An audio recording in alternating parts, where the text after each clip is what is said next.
নমস্কার। আমার আজকের নিবেদন বিভূতিভূষণ বন্দ্যোপাধ্যায়ের লেখা উন্নতি গল্পটি। গোকুলদের অবস্থা যে কত শোচনীয় তা গ্রামের কেউ জানত না। বুদ্ধিমতী গোকুলের মা নিজেদের দারিদ্র্য লোকচক্ষু থেকে যথাসাধ্য লুকিয়ে রাখবার চেষ্টা করত, কিন্তু এবার শীতকালের দিকে অবস্থা এমনই দাঁড়ালো যে আর কোনো রকমেই ঢেকে রাখা চলে না। গোকুলের মা একদিন সন্ধেবেলা ছেলেকে বললে, সত্যি গোকুল, তুই বসে বসে আর কতদিন সংসারটি মাটি করবি বলতো বাবা? এবার একটা কিছু দেখ। গোকুল পৈতৃক কোঠাবাড়ির ভাঙা রোয়াকের একপাশে বসে সান্ধ্য চা পানে নিযুক্ত, অর্থাৎ চটা ওঠা একটা কলাই করা বাটিতে সে এক প্রকার ফিকে কটা রঙের বিস্বাদ তরল পদার্থ সেবন করছিল। তাতে দুধের ছিটে ফোঁটা থাকলেও চিনির বালাই ছিল না। পুরনো খেজুর গুড় সংযোগেই গোকুলের প্রাত্যহিক চা পান নিষ্পন্ন হয়। আজ ওর মা গুড় দিতে নারাজ। ও চাইতে গিয়ে বিমুখ হয়ে এসেছে। মায়ের কথার মধ্যে যুক্তির অভাব ছিল না। বাড়িতে ঠাকুর পুজো আছে, দশমী দ্বাদশী আছে, এক ভাঁড় খেজুর গুড় এসে সিকি ভাঁড়ে ঠেকেছে। নূতন বছরে এখনও গুড় কেনা হয়নি, বা কেনবার পয়সাও নেই। ওইটুকু ফুরিয়ে গেলে তখন চলবে কিসে? এই গুড়ের ব্যাপার নিয়েই মায়ে ছেলেই বচসা চলল সারা সন্ধেবেলা। গোকুল বিয়ে থা করেনি। বয়সেই মোটে 25 বছর। বাপ মারা যাওয়ার পরে লেখাপড়া ছেড়ে দিয়ে আজ 8-10 বছর বাড়ি বসে আছে। গরিব বামুনের সহায় সম্পত্তিহীন ছেলে। কে আর চাকরি করে দেবে? লেখাপড়ায়ও তেমন কিছু জোর নেই। সংসার অবশ্য খুব বড় নয়, সে আর তার মা। গোকুলের বাবা বেঁচে থাকতেই মেয়েটির বিবাহ দিয়ে গিয়েছিলেন 12 বছর বয়সে, তাই রক্ষে। নইলে এই বাজারে আর ভগ্নীর বিবাহ দেওয়া গোকুলের সাধ্যে কুলিয়ে উঠত না। গোকুলের মা বললে, আমার বুদ্ধি শোন গোকুল, চল আমরা কলকাতায় যাই। সেখানে কত লোক কত কি করছে, সেখানে গেলে তোর একটা হিল্লে হয়ে যাবেই। আর আমিও তো তোকে ফেলে থাকতে পারবো না, আমিও সঙ্গে যাই। এই বড় আমবাগানটা বিক্রি করে ফেলি। এ প্রস্তাব মা আরও কয়েকবার করেছে, কিন্তু গোকুলের গাঁ ছেড়ে কোথাও যেতে মন সরে না। কলকাতা শহরটাকে সে মনে মনে ভয় করে। অত বড় শহরে তো তার জন্য চাকরি নিয়ে লোকে বসে আছে, মার যেমন কথা। আজ কিন্তু মার কথায় তার মনটা উৎসাহিত হয়ে উঠল। ভাগ্য পরীক্ষা করে দেখলে হয় একবার। এখানেও তো মাঝে মাঝে অনাহার শুরু হয়েছে আজকাল। সেখানে তার চেয়ে আর কি বেশি কষ্ট হবে? কলকাতায় পয়সা রোজগারের অনেক রকম উপায় আছে, সেও শুনেছে বটে। সারা রাত ধরে মা ও ছেলে পরামর্শ করলে বড় বাগানটা বিক্রি করলে এখন দর হবে না, তাই বন্ধক রেখে সেই টাকা থেকে প্রথম মাস কয়েক শহরের খরচ চলবে। এখানকার বাড়ি কিছুদিন তালাবন্ধ থাকুক। অবশেষে কলকাতা যাওয়াই ধার্য হল। যদুহরি কুণ্ডু স্থানীয় বাজারের বড় কাপড়ের মহাজন। বাগানখানা 50টি মাত্র টাকায় তার কাছে বন্ধক রাখা হলো এবং নির্দিষ্ট দিনে মায়ে ছেলে কলকাতা রওনা হলো। চিতপুর শোভাবাজারে শঙ্কর মিত্র লেনে ওদের গ্রামের এক নাপিত থাকত। বাক্স হাতে ঝুলিয়ে জাত ব্যবসা করে সে 30-40 টাকা রোজগার করত মাসে। গোকুল খুঁজে খুঁজে তার বাসা বার করলে। একখানা ছোট খোলার ঘর, তাতে সে একাই থাকে। নিকটবর্তী হোটেলে একবেলা ডাল ভাত খায়, আর একবেলা মুড়ি খেয়ে কাটায়। এই হলো তার অবস্থা। গ্রামের ব্রাহ্মণ কন্যা তার খোলার ঘরে অতিথি।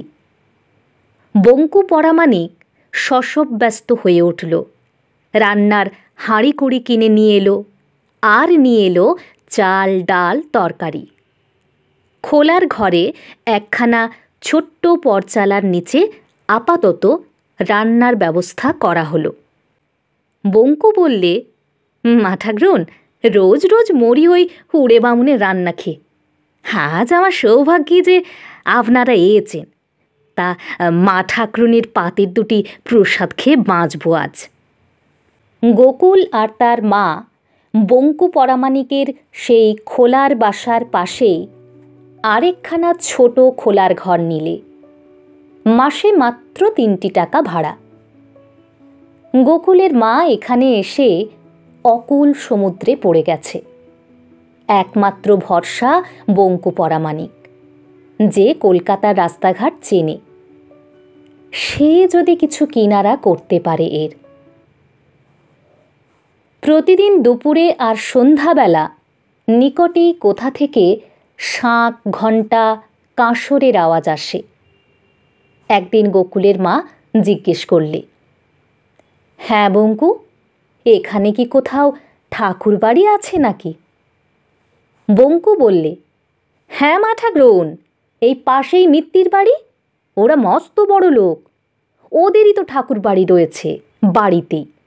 এই রাসের সময় খুব ধুমধাম হবে, আপনি যাবেন না দেখতে? সবাই যাবে, খুব ভালো বন্দোবস্ত।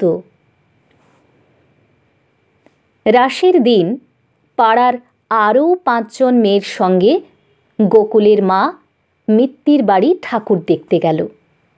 প্রকাণ্ড শ্বেতপাথরের বাঁধানো মেঝের উপর ঝকঝকে রূপোর বাসনে ভোগ, রূপোর ঘণ্টা, কড়িকাঠ থেকে বড় বড় কাঁচের পরকলাওয়ালা ঝাড়ে ইলেকট্রিক আলো জ্বলছে। ধূপ ধুনোর গন্ধ বেরিয়ে ঘর আমোদ করেছে। আর নানা রকম ফুলের কি চমৎকার গন্ধ! গোকুলের মা এমন ঠাকুর বাড়ি, এমন জাঁকজমক কখনো দেখেনি জীবনে।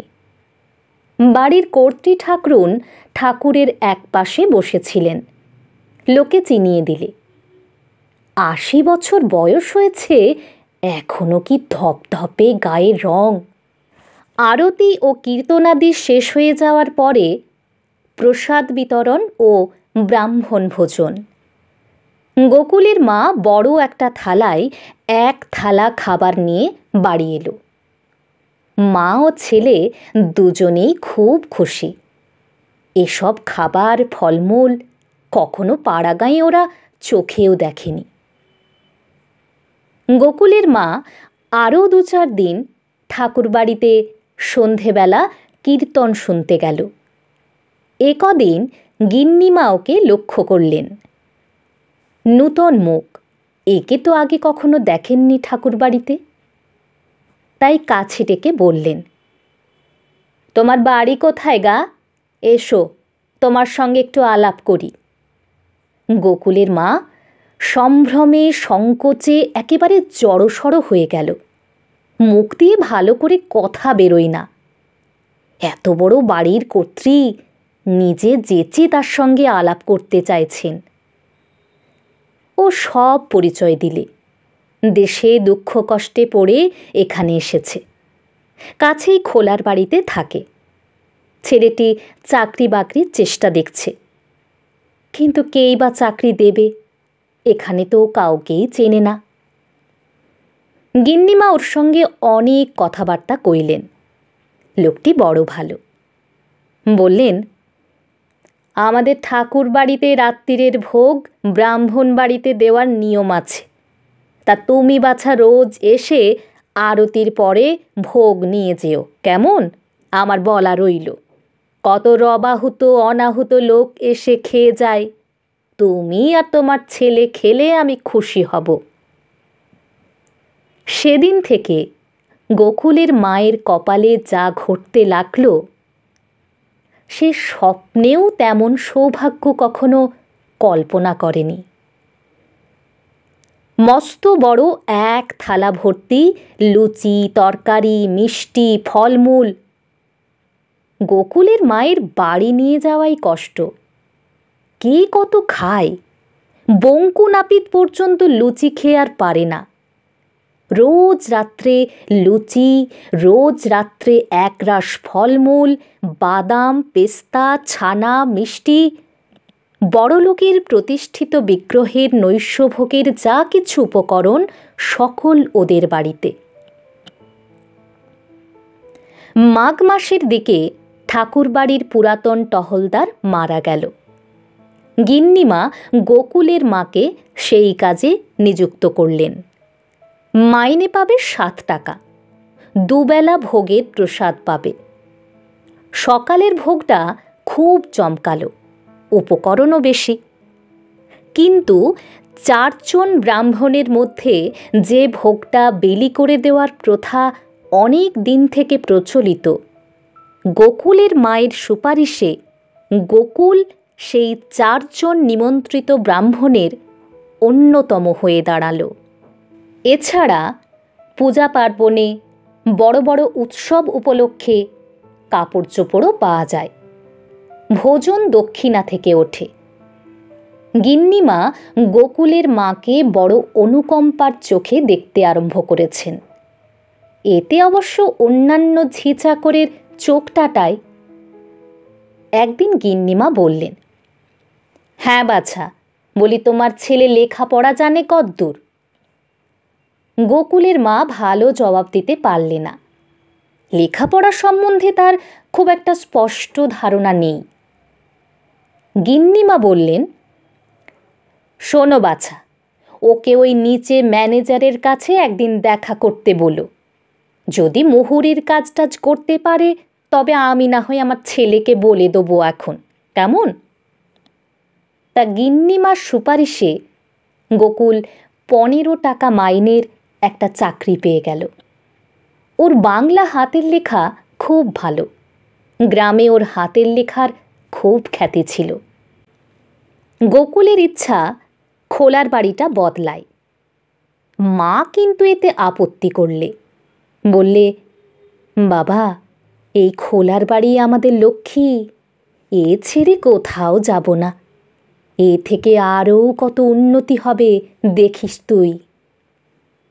হলেও তাই। গোকুল পরের বৎসরই বিল সরকারের পদে উন্নীত হল। এ কাজে উপরি রোজগার খুব। দেনাদারেরা কিছু কিছু ঘুষ দিয়ে নিজেদের বিলের ওয়াদা দেরিতে ফেরাত। গোকুল মাসে ইচ্ছে করলে 50 টাকা অনায়াসে রোজগার করতে পারত, কিন্তু ও স্টেটের মুখের দিকে চেয়ে কোথাও ঘুষ নিত না। ফলে ওর আমলে টাকা বেশি আদায় হতে লাগলো। ম্যানেজারের নজর পড়ল ওর দিকে। সংসার সেরেস্তার নায়েবের পদ খালি হলো ইতিমধ্যে। বুড়ো নায়েব নালু মুখুজ্জের চোখের অসুখ হওয়ার দরুন সে পেনশনের দরখাস্ত করলে। এই পদে মাসে 100-150 টাকা কমিশন পাওয়া যায় বিভিন্ন মুদি খাবারওয়ালা দোকানদারদের কাছে। ন্যায্যভাবেই এটা পাওয়া যায়, এতে স্টেটের কোনো অনিষ্ট নেই। এ কাজে একজন বিশ্বস্ত লোকেরই দরকার বটে। ম্যানেজার একদিন ওকে ডেকে বললেন, গোকুল, সংসার সেরেস্তার নায়েবের কাজের জন্যে তুমি দরখাস্ত করেছ? ও বললে, আগে হ্যাঁ বাবু। ও দিয়েছিল কপাল ঠুকে একখানা দরখাস্ত করে। সেরেস্তার অনেকেই তো করেছে। তা ম্যানেজার বললেন, তা তুমি কি পারবে? বড্ড হুঁশিয়ারির কাজ আর বড় খাটুনিও। গোকুল সাহস করে বললে, আগে খাটুনির ভয় করি নে হুজুর, আর হুঁশিয়ারির কথা বলছেন, আপনি তো বিল আদায়ের কাজেও দেখেছেন আমায়। আচ্ছা ঠিক আছে, তুমি 500 টাকার একটা হ্যান্ড নোট লিখে দাও স্টেটের নামে। ও কাজে 500 টাকা ডিপোজিট দিতে হবে তোমায়। তোমার মাইনে থেকেই আমরা মাসে মাসে 10 টাকা করে কেটে নেব হ্যান্ড নোটের দেনার দরুন। তোমাকেই আমি ও পোস্ট দিলাম, যাও এখন মন দিয়ে কাজ করো। গোকুল তো চোখে ঝাপসা দেখলে। ব্যাপার কি, সে স্বপ্ন দেখছে না তো? 25 টাকা মাইনের বিল সরকারি থেকে সে 60 টাকা মাইনের সংসার সেরেস্তার নায়েবের পদে ঠেলে উঠল এই 1 বছরের মধ্যে, যে পদের উপরি কমিশনের আয় গড়ে মাসে 150 টাকার কম নয়। কিন্তু সত্যি তার পরদিন তাকে ডেকে ম্যানেজার একখানা 500 টাকার হ্যান্ড নোট লিখিয়ে নিয়ে ওকে গিয়ে সংসার সেরেস্তার গদিতে বসতে আদেশ দিলেন। সেদিন গোকুলের মা ঘটা করে সত্যনারায়ণের সিন্নি দিয়ে পাড়ার লোকদের নিমন্ত্রণ করে খাওয়ালে। লোকজনের ভিড় কমে গেলে কাছে রমানাথ মণ্ডলের গলির বাণুজ্যে বাড়ির বড় বউ গোকুলের মাকে একপাশে ডেকে বললেন, মা, তোমাকে একটা অনুরোধ রাখতে হবে। আমার মেয়ে রমাকে তো দেখেছ তুমি মিত্তির বাড়িতে ঠাকুর ঘরে, তাকে তোমায় নিতে হবে। গোকুলের মা ভাবলে সে ভুল শুনছে। বাণুজ্যেদের অবস্থা বেশ ভালো, আর মেয়েটিও বেশ সুন্দরী। এই কিছুদিন আগেও স্কুলের বাসে উঠে তাকে স্কুলে যেতে দেখা গিয়েছে দিব্যি পুতুলটির মতো সেজেগুজে। আজ বাড়ুচ্ছি কিন্নি আপনা থেকে প্রস্তাব নিয়ে এসেছেন তার সঙ্গে গোকুলের বিয়ের। সেই মোমের পুতুলের মতো সুশ্রী মেয়েটিকে পুত্রবধূ করবার স্বপ্ন দেখতেও তো তার সাহস হয় না। বাড়ুচ্ছি কিন্নি খুব হাঁটাহাঁটি আরম্ভ করলেন। একদিন সামাজিকভাবে মেয়ে দেখাও হলো। মেয়েকে পছন্দ না করবার কোনো কারণই থাকতে পারে না। বিয়ের প্রায় সব ঠিকঠাক। বাণুজ্যের বাড়ি থেকে মেয়েরা দল বেঁধে পাত্র দেখতে এলো। পাত্র গোকুল বিয়ের ব্যাপারে মুখে কিছু না বললেও মনে মনে খুশিই ছিল। মেয়েটি সত্যিই সুশ্রী, তার উপর ভালো অবস্থাপন্ন ঘরের স্কুলে পড়া মেয়ে। পাড়াগাঁয়ের গরিব ঘরের ছেলে গোকুলের পক্ষে স্বপ্নেরও অতীত ওখানে বিয়ে হওয়া। গোকুল মাকে বললে, মা, ঠিকুজিখানা তো এখানে নেই। বাড়ির বড় কাঁঠাল কাঠের সিন্দুকটাতে জমি জমার কাগজপত্রের সঙ্গে এক বান্ডিলে বাঁধা আছে, তা আমি সেটাই শনিবার গিয়ে রবিবার নিয়ে আসি। আর অনেক দিন দেশেও যাওয়া হয়নি, অমনি বাড়িঘরও দেখে আসা হবে এখন। সেই মতো শনিবার দুটোই অফিস ছুটি হতেই গোকুল শিয়ালদহ স্টেশনে গিয়ে ট্রেন ধরে বাড়ি রওনা হলো।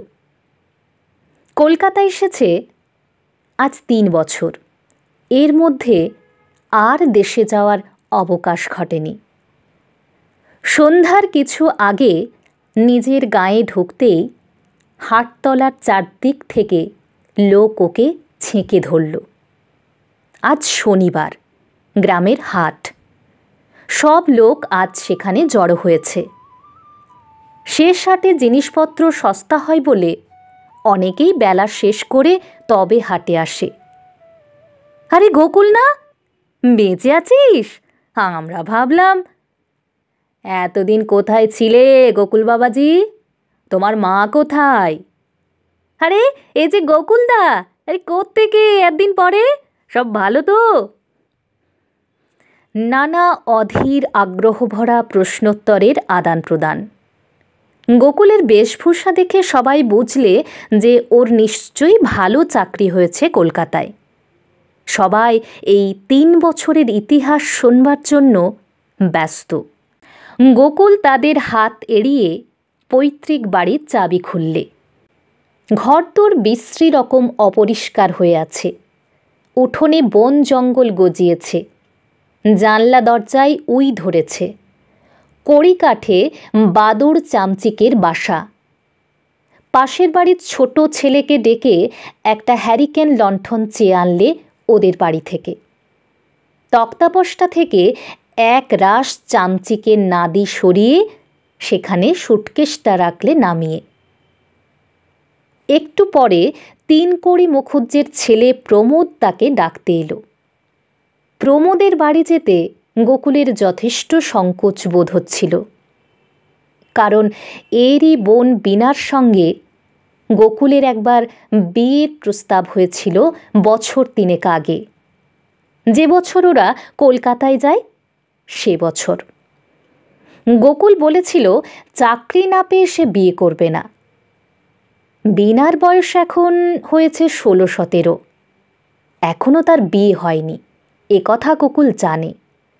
বীণাকে ছেলেবেলায় সে সঙ্গে করে নিয়ে কত বেরিয়েছে, কুল পেড়ে দিয়েছে, কত শাসন করেছে, পাঠশালার পড়া বলে দিয়েছে। বাড়ি থেকে যাবার আগে বীণা প্রায়ই ওদের বাড়িতে আসত যেত, ওর সঙ্গে গল্প করত। কেবল বিয়ের প্রস্তাবের পরে তাকে আর বেশি দেখা যেত না।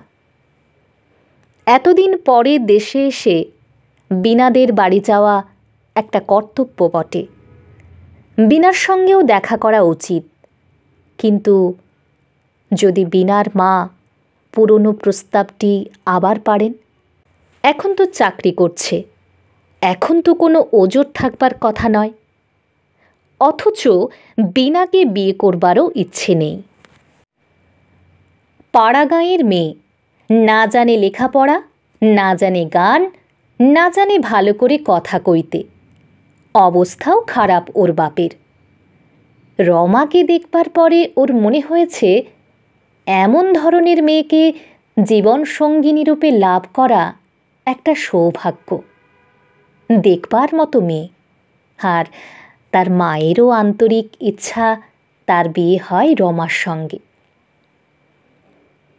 প্রমোদের মা যখন পরদিন সকালে কথাটা পারলেন, গোকুল তখন মায়ের কথাটাই বড় করে বললে, তার কোনো হাত নেই।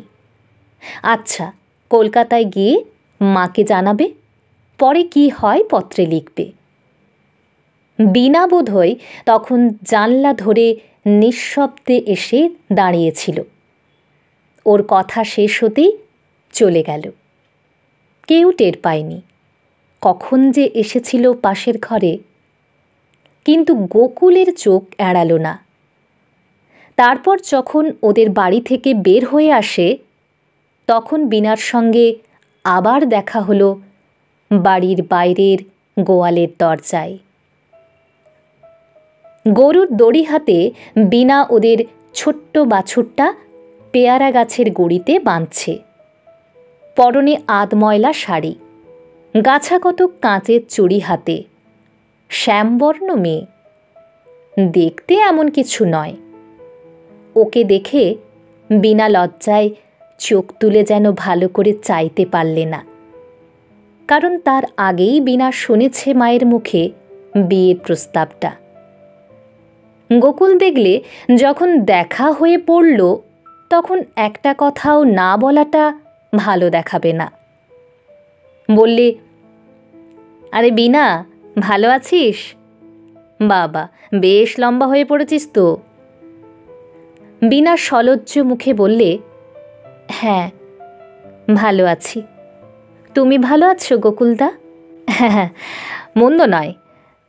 জ্যাঠাইমার শরীর ভালো আছে, মায়ের শরীরও মন্দ না, তবে সেই বাতের ব্যথাটা মাঝে মাঝে।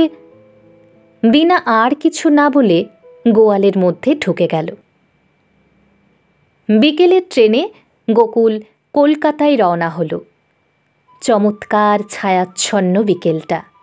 গাড়ির জানালার ধারে বসে বাইরের দিকে চেয়ে কেবলই বীণার কথা ওর মনে আসছে দেখে ও আশ্চর্য হলো। আজ সকালে বীণার সেই দীন মূর্তি, পরনে আধময়লা শাড়ি, হাতে গাছাকতক কাঁচের চুড়ি, আরও দেখে আশ্চর্য হলো, ও ভাবছে বিনার কোথায় বিয়ে হবে, কার ঘরে পড়বে অজ পাড়া গাঁয়ে। এই বয়সে গোয়াল গরু ধান সেদ্ধ ভাত রাঁধতেই জীবনটা কাটাবে। যখন বাপের পয়সার জোর নেই, জীবনে কিছুই দেখবে না, কিছুই শুনবে না। তার চেয়ে যদি ওকে বিয়ে করে কলকাতায় নিয়ে যাওয়া যায়, থিয়েটার বায়োস্কোপ লোকজন, মাঝে মাঝে দোতলা বাসে করে কালীঘাট কি দক্ষিণেশ্বর, যা কখনো বিনা দেখেনি, কি খুশি হবে বিনা। জীবনে কখনো ওর হয়নি। রমা কলকাতার মেয়ে, কত দেখেছে কত শুনেছে, তাকে আর নতুন কি দেখাবে ও। কিন্তু সহানুভূতি বা দুঃখ এক জিনিস, আর তা থেকে কাজের প্রেরণা পাওয়া সম্পূর্ণ অন্য। বিশেষত স্বার্থপর যৌবন চায় যা নাগালের বাইরে, তাকে হাতে আঁকড়ে ধরতে। চাই তার রূপ, চাই উন্নতি, ছোট চাই বড়কে আয়ত্ত করার আত্মপ্রসাদ। গোকুল বিনার চিন্তা মন থেকে ঝেড়ে ফেলে দিয়ে একটা সিগারেট ধরালে। শেষ হলো আমার আজকের গল্প উন্নতি। আমার গল্পপাঠ আপনাদের কেমন লাগছে কমেন্ট করে জানাবেন। ধন্যবাদ, ভালো থাকবেন সকলে।